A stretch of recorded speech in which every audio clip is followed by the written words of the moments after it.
Dr. Vito, pwede po ba kaming hindi uminom ng vitamins?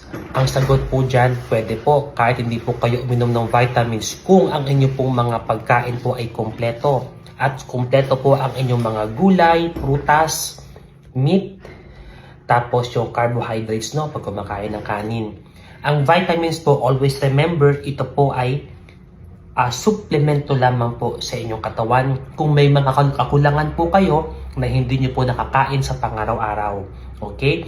So, kung kumpleto naman po at sapat ang kinakain nyo sa araw-araw, kung kayo po ay walang budget pambili ng supplement or vitamins, okay lang.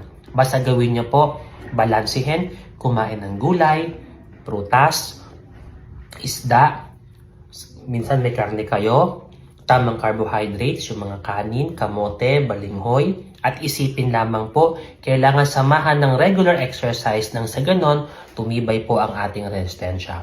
Ito po si Dr. Vito, ang inyong Mindorenyong manggagamot.